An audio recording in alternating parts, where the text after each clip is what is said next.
Let's talk about how this data is moving markets and changing the economic outlook for economists. For that, we have Bloomberg Wall Street reporter Sonali Basak. Sonali, it's great to see you this morning. Happy Monday. Last week, we saw economists from countries around the world scramble to change their forecasts after the Pfizer vaccine news. So add on the Moderna news that we get today.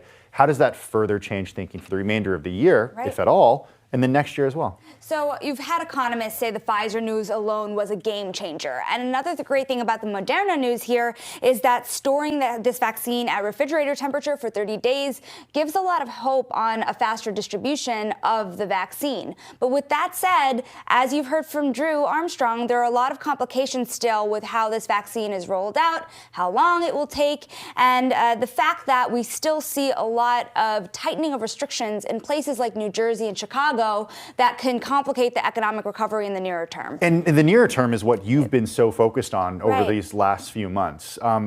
Give us an idea of what the data are telling you, the surveys are telling you, in terms of how these small businesses are thinking about dealing with the rest of the year. Because if there's no vaccine in the next couple months, it's sort of make or break period for those. No vaccine and no stimulus, right? Yeah. So you have a huge swath of the economy that is not feeling the same gains that you see the stock market making just today. You see futures rising again in anticipation of this news. So you see big companies like Delta rising because in the longer term, the outlook is getting better. But a lot of these companies, and Goldman Sachs had found this just last week, more companies, more small businesses are afraid of shutting down by the end of the year than at any other time in this entire crisis. So what does that look like for the economy? What does it look like if we lose a large portion of these small businesses and the people who own those businesses will not be able to employ the people who work there? You know, a lot of top economists and a lot of top executives, you had James Gorman of Morgan Stanley just last week projecting a couple of hard years,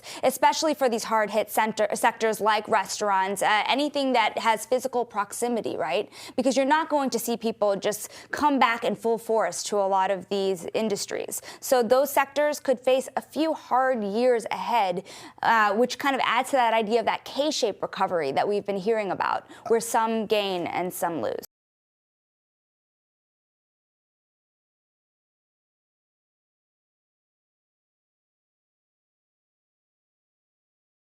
The biggest stories the moment they happen from around the globe. Subscribe to Bloomberg Quick Take now for insight in an instant.